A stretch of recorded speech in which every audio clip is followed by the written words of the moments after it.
Our journey is about to begin. Hello à tous et bienvenue dans Happy Healthy Funky, le podcast pour oser la réinvention professionnelle et enfin kiffer. Je suis Nathalie, coach en épanouissement. J'aide les femmes à oser partir à la découverte de ce qu'elles souhaitent vraiment, prendre le chemin qui les fait kiffer et oser se réinventer professionnellement en révélant le côté funky qu'elles avaient enfoui depuis des années. Dans l'épisode du jour, je vous amène à la découverte d'une femme remarquable qui a décidé d'oser une réinvention professionnelle, d'impacter à sa manière en portant un projet de cœur. Il s'agit ici d'une véritable expérience remplie d'aventures, de galères et de rebondissements, pour t'inviter à toi aussi te questionner, t'inspirer, te donner des conseils et te montrer que c'est possible de suivre un chemin qui te fait kiffer. Allez, viens, je t'emmène avec moi.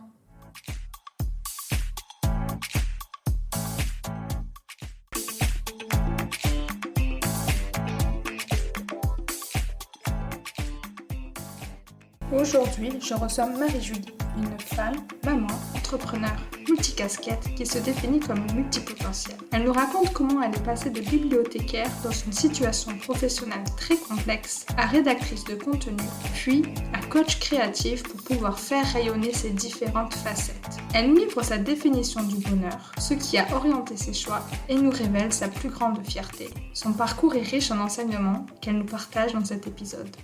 Bonjour Marie-Julie, je suis hyper contente de t'accueillir. Bonjour, ça me fait plaisir à moi aussi. Trop cool, c'est super. Du coup, pour commencer, moi j'aime bien dire que justement, tout commence par un rêve. Quel est le tien, Marie-Julie? Mon rêve, c'est d'être épanouie, de faire, j'allais dire ce que je rêve, d'être moi-même, d'exploiter toutes mes facettes. Mais c'est plutôt beau comme rêve. C'est vrai que tu es multifacette. Est-ce que tu peux nous dire ton parcours en nous disant, je suis passée de ce que tu étais avant à ce que tu fais maintenant? Bien sûr, mon parcours, il commence depuis toute petite. En fait, je voulais être maîtresse d'école et donc j'ai suivi un cursus scolaire normal, l'école, le collège, le lycée.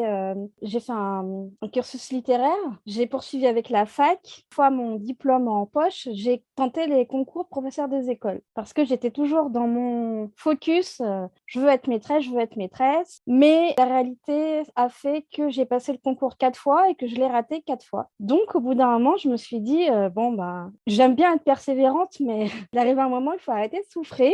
Donc, j'ai accepté que c'était pas pour moi et je me suis réorientée. Comme j'ai toujours été amoureuse des livres, je me suis penchée vers le métier de bibliothécaire. Mais entre-temps, j'ai fait des enfants. Je me suis consacrée pendant 11 ans pour mes trois bouts de chou.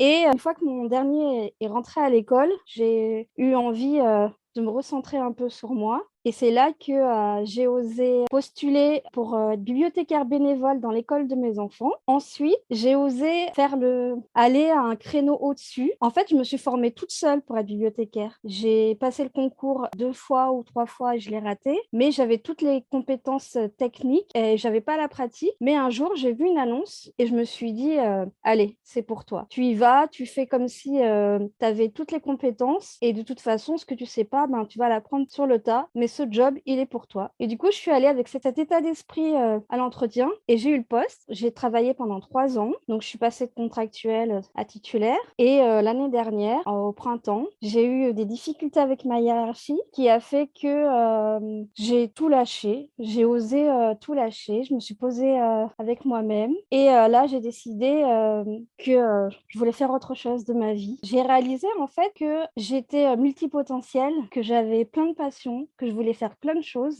que je rentrais pas dans les cases. Et à ce moment-là, je me suis dit, sois comme tu es, fais ce qui te fait plaisir. Le seul souci, c'est de partir dans toutes les directions en même temps.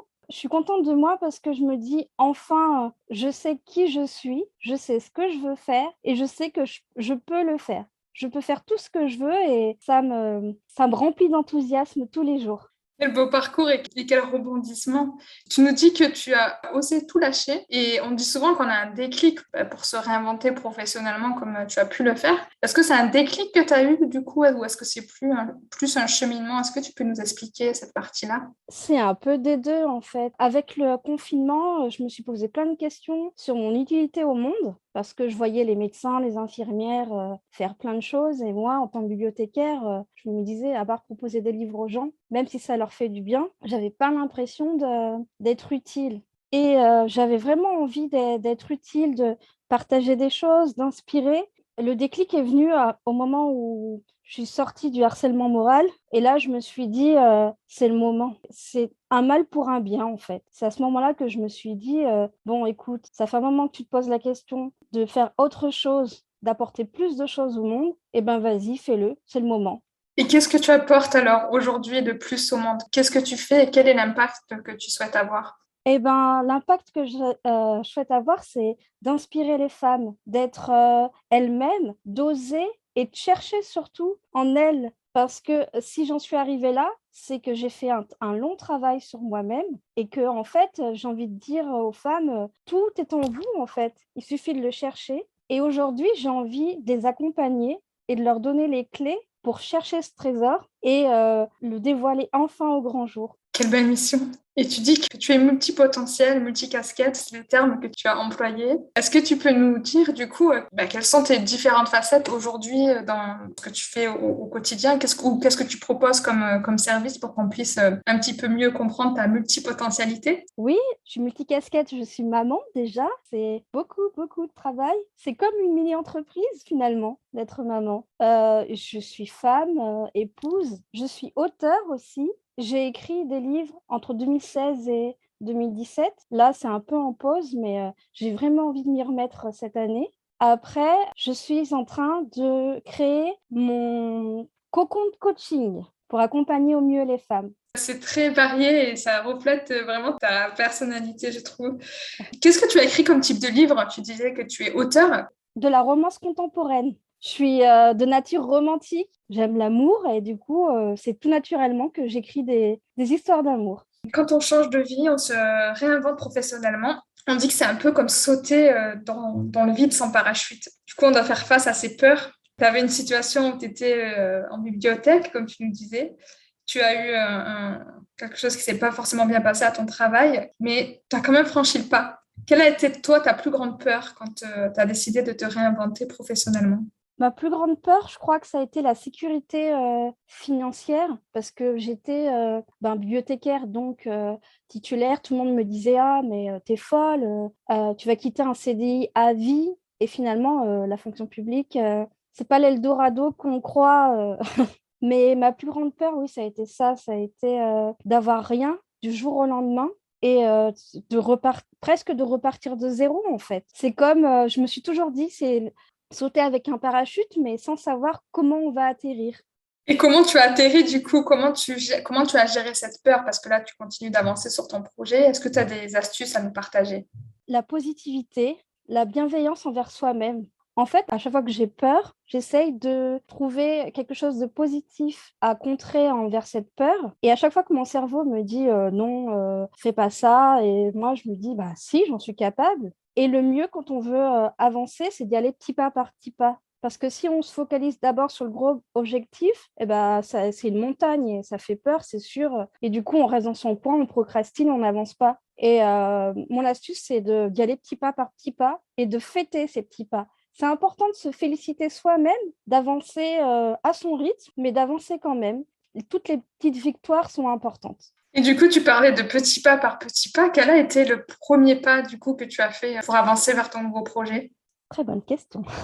Le premier petit pas, je dirais, ça a été de définir le projet déjà, parce que en tant que multipotentiel, j'ai tendance à partir dans tous les sens, avoir un esprit qui va dans tous les sens. Et mon premier petit pas, ça a été de dire, hop, je vais là, je commence par ça. Et ensuite, ce que j'ai fait, c'est que j'ai fait une liste de tout ce que je voulais faire. Et après, j'ai pointé du doigt par où je devais commencer. Et du coup, est-ce que tu peux nous détailler les autres étapes qui t'ont fait cheminer dans ton projet pour arriver là où tu en es, pour aussi donner des pistes à celles qui veulent se lancer comme toi et se réinventer? Les étapes, ça a été, une fois que j'ai défini le projet, je suis perfectionniste. Donc, du coup, au début, je voulais vraiment que tout soit prêt avant de me lancer. Mais j'ai été coachée, j'ai appris que vaut mieux fait que parfait. Et donc, si j'ai un conseil à donner, c'est d'y aller doser par petites doses. C'est tellement boostant et réconfortant de lancer un petit truc et de voir que ça marche. On se dit, ah, mais c'est top en fait. C'est bon, je suis sur la bonne voie, je continue et je continue mes petits pas. et sans avoir peur, en fait. C'est magnifique. Vous voyez pas l'expression de Marie-Julie là, mais elle nous fait une expression de contentement, c'est trop beau. Et du coup, tu te dis que voilà, tu as réussi à te lancer sans avoir à être tout prêt, tout parfait. Et il y a beaucoup de personnes qui pensent qu'elles ont besoin de beaucoup de compétences, de l'astuce en plus, la technique, de se former pendant 200 000 ans. Est-ce que toi, tu penses que quand tu t'es lancé, tu disposais de toutes les compétences? Oui ou non? Et si c'est non, comment tu as fait pour surmonter cela? Non, j'avais pas toutes les compétences. Je savais que j'en avais quelques-unes, donc je me suis appuyée sur celle-là pour commencer. Et comme j'aime apprendre, je me forme au fur et à mesure. À chaque fois qu'il y a un petit point de détail qui me manque, eh ben, je prends la formation qu'il me faut. Et j'essaye de me faire confiance. La confiance en soi, c'est quelque chose aussi qu'on apprend et à laquelle on est confronté aussi, surtout quand on se lance dans l'aventure entrepreneuriale. Et on dit aussi que se réinventer, c'est partir à l'exploration de qui nous sommes. Est-ce que toi, tu as fait ce voyage-là de partir à la quête de qui tu étais? Et si oui, comment est-ce que tu as vécu ça? Est-ce que tu peux nous partager cette découverte de toi et ce que tu as appris et que tu souhaiterais nous partager? C'est complètement ça, c'est partir à la découverte de soi. Et comme je disais, en fait, j'ai l'impression d'avoir pris conscience que j'avais tout en moi, en fait, et j'en avais pas conscience. Et c'est en faisant que je me suis rendu compte que j'avais ça en moi. Et c'est en écrivant aussi. J'écris beaucoup. J'ai mon petit carnet journal où j'écris tous les jours, tous les matins, ou plusieurs fois dans la journée si vraiment j'en ai besoin. Et c'est comme ça que j'ai grandi, j'ai pris conscience de mes forces et de mes faiblesses aussi, mais j'ai appris à les accepter. Finalement, être entrepreneur, c'est une aventure. Et c'est comme ça qu'on peut mieux avancer quand on se connaît dans le bon et dans le négatif. Ça permet d'être soi, d'être authentique. Et c'est ça que j'ai envie de donner aux autres, en fait. Et du coup, dans ton aventure, tu parles de l'aventure entrepreneuriale. Quel est le meilleur choix que tu penses avoir fait pour ton projet? Ça peut être un investissement, une prise de décision ou quoi que ce soit, en fait, ce que tu trouves le plus pertinent en termes de choix que tu aies pu faire jusqu'à présent. Le meilleur choix que j'ai pu faire, c'était de suivre mon cœur parce que j'ai beaucoup hésité. J'ai voulu demander conseil à droite, à gauche. Et finalement, le meilleur conseil qu'on a pu me donner, c'est suis ton cœur, suis ton intuition et fais ce que tu veux. Et je pense que c'est la meilleure chose que j'ai fait parce que je m'éclate. Je m'éclate dans ce que je fais. Et en plus, je me dis, c'est que le début. Je vais m'éclater encore plus après. Le voyage vient juste de commencer et je suis prête pour décoller. Eh bien, décollons ensemble alors. Mais avant de décoller, si on revient à toi, justement, tu nous parles tu as su écouter ton cœur, tu étais à l'écoute de ton intuition. Est-ce que c'est quelque chose que tu as appris sur ton chemin, sur ton aventure? Et comment est-ce que tu as appris justement à être à l'écoute? Est-ce que tu peux nous partager ça? Parce qu'on a tendance, je pense, à oublier d'écouter son cœur quand on est dans le tourbillon de sa vie de salarié, de femme débordée, de femme super active. Oui, j'ai appris par la lecture. J'ai lu beaucoup de livres qui ont résonné en moi et j'ai appris, comme je disais, par l'écriture de soi. En fait, je me sentais enfermée dans mon rôle de femme, dans mon rôle de maman. Et un jour, je me suis dit, stop, je me reconnais plus. J'avais l'impression d'être un fantôme dans ma propre existence. Et là, je me suis dit, non, c'est le moment, c'est pas toi. Et c'est là que j'ai appris à m'écouter petit à petit. En écrivant, en fait, il y a des choses qui reviennent et c'est là qu'on peut mettre le doigt dessus et se dire, eh ben, en fait, ça, il faut que je le retravaille. J'ai compris, appris que des fois, on ne se sent pas bien et on a tendance à rejeter la faute sur les autres, mais la meilleure façon d'avancer, c'est d'abord de faire un travail sur soi. Et ce travail sur soi, quand on avance dans l'aventure entrepreneuriale, c'est vrai qu'on le fait rarement seul. Tu as dit que tu as écouté au début les conseils d'autres personnes et après tu t'es recentré sur toi, sur ton cœur. Mais c'est vrai que dans notre aventure entrepreneuriale, on trouve souvent des guides, des personnes qui nous inspirent ou qui nous invitent à avancer vers l'avant. Est-ce que tu as des personnes là à nous partager qui t'ont inspiré sur ton chemin? Depuis que j'ai commencé, j'ai rencontré beaucoup de personnes sur Internet avec qui j'ai échangé. Des personnes, des fois, c'est des rencontres furtives, ça dure pas longtemps, mais c'est très inspirant. Après, il y a des personnes qui m'ont beaucoup inspirée. Milena de l'Orga de Milena. Et le fait d'avoir été coachée récemment par le cocon de la Smala créative, ça a été une grande inspiration. Génial. Merci pour la mention de la Smala créative. On mettra toutes les notes. Tu parles aussi de ta multipotentialité. C'est vrai qu'on a employé ce mot pas mal depuis le début de notre épisode. Mais s'il y a des personnes qui nous écoutent et qui ne savent pas ce que c'est, est-ce que tu pourrais nous expliquer comment toi tu le conçois pour toi, la multipotentialité, être multipotentiel? Être multipotentiel, c'est avoir plusieurs passions, c'est avoir la pensée, on dit en arborescence, ça veut dire qu'une idée en amène une autre, c'est être curieux, curieux de tout, avoir envie d'apprendre. Je suis une boulimique de lecture, une boulimique de formation, j'adore ça. C'est avoir la capacité de se focaliser sur quelque chose, mais se lasser pour essayer autre chose. D'ailleurs, c'est quelque chose qui m'a un peu culpabilisée au début parce que je me sentais à part en me disant mince, j'adore ça, je suis à fond. Et puis un jour, stop, ça s'arrête et on va se focaliser sur autre chose. Et on a tellement été guidés depuis qu'on est petit qu'une fois qu'on est dans un truc, on va jusqu'au bout, que je culpabilisais de moi, par exemple, commencer une formation. Au début, j'étais enthousiaste et finalement pas aller au bout et puis hop, rebondir sur autre chose. Et en fait, le jour où j'ai appris que j'étais multipotentielle, ça m'a libérée. Je me suis dit, ah, mais en fait, je suis normale, je suis juste atypique, mais et ça va bien se passer.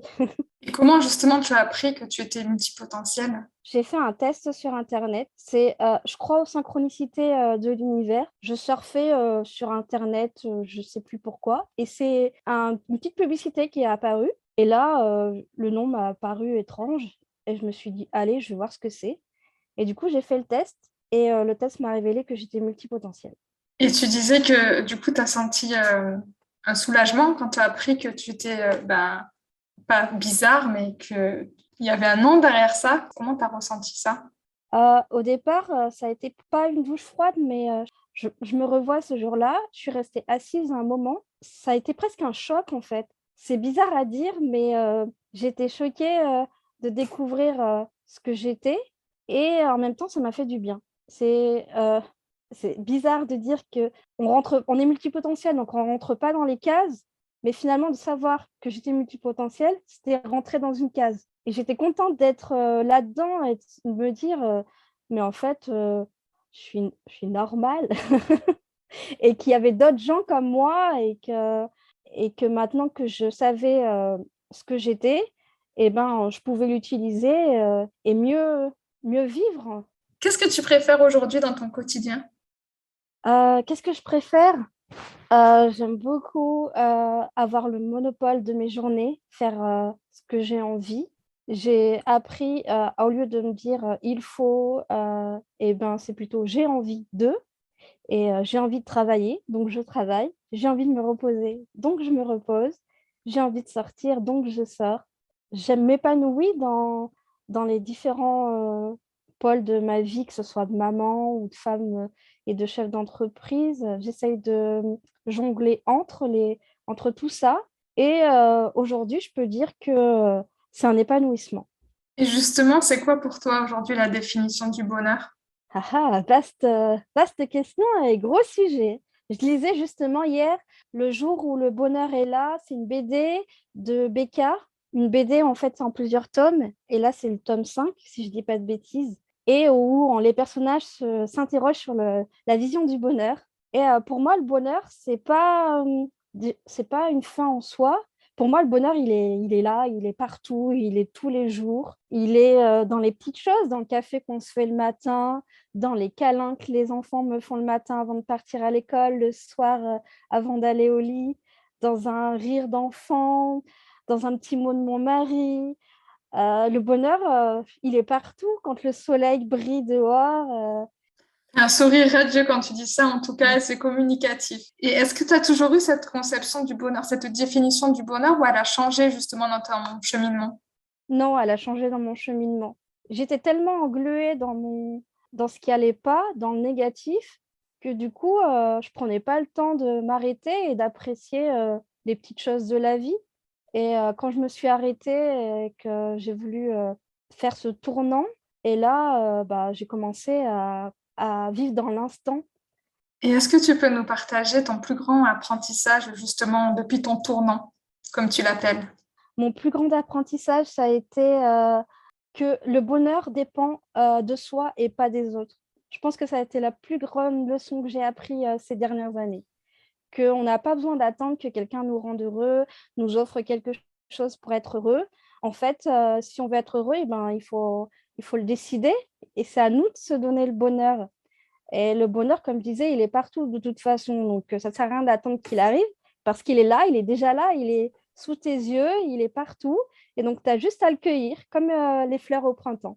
Je pensais justement au bouquet, au fait qu'il est là, il s'offre à toi, il est en train de fleurir. Et dans cette définition du bonheur, pour aller encore plus loin, quelle est toi aujourd'hui ta plus grande fierté? Ma plus grande fierté, c'est d'avoir osé. Je suis quelqu'un de timide, d'introverti à la base. Et en fait, j'ai remarqué qu'à chaque fois que j'ose, eh ben, j'irradie, en fait, et tout le monde me le dit. Et ma plus grande victoire, mon plus grand bonheur, c'est d'avoir osé et d'oser encore, d'être moi et d'oser réaliser des choses et d'oser en me disant que ben, si ça marche, tant mieux. Et si ça marche pas, ben, tant pis, j'aurais essayé. Et puis, ben, j'essayerai autre chose ou d'une autre manière. Mais j'ose et du coup, ça me rend super fière. En tout cas, tu es rayonnante quand tu dis ça. Et en parlant justement d'oser, quand on ose, on est souvent confronté après quand même à des montagnes russes émotionnelles, surtout quand on se réinvente professionnellement. Quelle a été pour toi l'émotion ou le sentiment qui a été le plus compliqué à accueillir et comment tu y as fait face? Ça a été la peur de l'échec. Ça a été un gros frein de à peine avoir mis un pied dedans et de se dire mince, mais je vais pas y arriver en fait. Ça va pas marcher. Et j'ai remarqué qu'à chaque fois que j'avais cette peur, eh ben, ça marchait pas. Donc, c'est là que je me suis dit, mais en fait, il faut que tu y crois un tout petit peu pour que ça fonctionne. Mais oui, c'est des montagnes russes. C'est un jour, on y va enthousiaste, à fond, et puis le lendemain, on va douter, on va dire, bah non, bah, c'est bon, j'arrête tout, ça marche pas. Et puis le lendemain ou 2 jours après, dire, non, bah allez, j'y retourne, hop, on prend les rames et on y va. Il faut s'accrocher. Mais je suis de nature persévérante et puis je pense que dans la vie, de toute façon, rien n'est facile. Il faut s'accrocher, il faut s'écouter et il faut surtout accepter ces montagnes russes. Parce que je pense que si on les combat, on ne va pas y arriver. Il faut accepter que ben, on a des moments de doute. Il faut accepter qu'il y a des jours où ça réussira moins que d'autres. Et ça fait partie du lot, ça fait partie de la vie. Et pour se sentir bien et pour bien avancer, il faut accepter toutes les choses, toutes les facettes, le positif comme le négatif. Et justement, tu as des astuces pour que ces montagnes russes, elles se passent plus en douceur, si on peut dire? Des astuces par rapport à toi, ta casquette de coach, d'écriture intuitive, etc. Je conseillerais d'écrire ce qu'on ressent. Déjà, ça permet de se libérer, de se vider, de prendre de la distance avec ce qu'on ressent. Parce que quand on laisse dans la tête, ça macère, ça gangrène et après, on se traîne ça comme un gros nuage noir au-dessus de la tête. Et quand on écrit, déjà, on se libère, on prend la distance et on prend conscience aussi de ce que finalement, de ce qu'on a dans la tête. Et après, de se relire, peut-être pas tout de suite, d'attendre peut-être quelques jours et de retourner ça. Moi, c'est ce qui fonctionne pour moi, c'est quand j'ai des doutes, je les écris, je les laisse dans un coin, ils sont là, j'y arrive pas, hop, je les laisse dans un coin. Et puis j'y reviens plusieurs jours et je me dis, eh ben, bon, bah, ces doutes maintenant, il va falloir qu'on ait un tête-à-tête, que je tourne ça en positif. Et je pense qu'on a tous ça en nous d'avoir la capacité de retourner ce qui ne va pas et de se dire bon, bah, ça ne va pas, mais je vais tout faire pour que ça aille. Et du coup, tu as combien de carnets alors à ton actif? Beaucoup trop. Je ne parlerai qu'en présence de mon avocat. J'avais pris la photo de tous tes carnets déjà la dernière fois. J'en ai 5 ou 6, si je ne dis pas de bêtises. J'ai mon bullet journal, j'ai mon carnet des pages du matin, j'ai mon carnet où je prends des notes sur tout ce qui est développement personnel. J'ai mon carnet où je note les résumés de mes lectures, toutes les lectures. Et j'ai mon carnet de développement personnel où je note des petits messages qui vont me booster, des résumés de ma journée, euh, un peu de tout en fait. C'est presque un cahier fourre-tout. Et ça veut dire que quand tu vas en vacances, tu portes tes 6 cahiers? Explique-nous un petit peu, ça Non, m'intéresse. non. Quand je pars en vacances, en général, je prends mon bullet journal, même si je m'organise, du coup, je ne l'utilise plus pour m'organiser, mais pour noter les petites choses de mes vacances. Je prends mon carnet des pages du matin, mais c'est rare. En fait, quand je suis en vacances, j'arrive pas à avoir de temps pour écrire. J'ai besoin, moi, quand j'écris, d'être toute seule, de ne pas être dérangée. Et quand on est en vacances, c'est pas pareil. Tout le monde se lève en même temps. C'est pas possible d'avoir son moment à soi. Mais ça me va parce qu'en fait, quand je suis en vacances, je suis sereine, donc j'ai pas forcément besoin d'écrire. Mais j'ai toujours un carnet avec moi. Ça, c'est sûr et certain. Du coup, j'aime bien mettre l'accent sur des vraies histoires. Et quel a été ton plus gros flop dans ton projet jusqu'à maintenant et comment tu as su rebondir? Si tu pouvais nous partager ça. Mon plus gros flop, ça a été qu'au départ, j'ai voulu me lancer dans la rédaction web parce que quand je me suis dit comment je pouvais être utile au monde, vu que j'ai toujours aimé écrire, je me suis dit je vais mettre mon écriture au service des autres. Et je suis tombée sur la rédaction web, j'ai voulu essayer, je me suis formée, sauf que c'est compliqué de se lancer toute seule. C'est compliqué de trouver des clients, contrairement à ce qu'on m'avait dit, ah, ce sera facile, tu verras, les clients vont tomber à tes pieds et tout. Dès que tu vas trouver un client, tu vas en trouver d'autres derrière. Sauf que j'ai eu quelques clients, j'en ai eu qu'une qui a été au top, avec qui ça s'est super bien passé. Le feeling est passé direct. Dès qu'elle me donnait une mission, je la faisais et elle était satisfaite du premier coup, c'était top. Mais sinon, je suis tombée sur des sujets un peu délicats qui ne me correspondaient pas. Mais bon, comme il faut bien mettre du grain dans la marmite, et on accepte. Mais finalement, ça ne me plaisait pas. Et ça a été un gros échec à la fin de me dire, en fait, je me suis trompée de chemin. J'y arrive pas. Au début, je me suis dit, c'est un échec. Et j'ai eu du mal à me dire stop, et j'arrête. Parce que j'avais peur que mon entourage me juge. C'est un gros frein aussi quand on est entrepreneur, quand on se lance à son compte. Le regard que la famille va porter sur ses choix, sur ce qu'on fait, moi, au début, ça me freinait. Maintenant que je sais où je vais, que ça me tient vraiment à cœur le coaching, je me fiche de ce qu'ils pensent.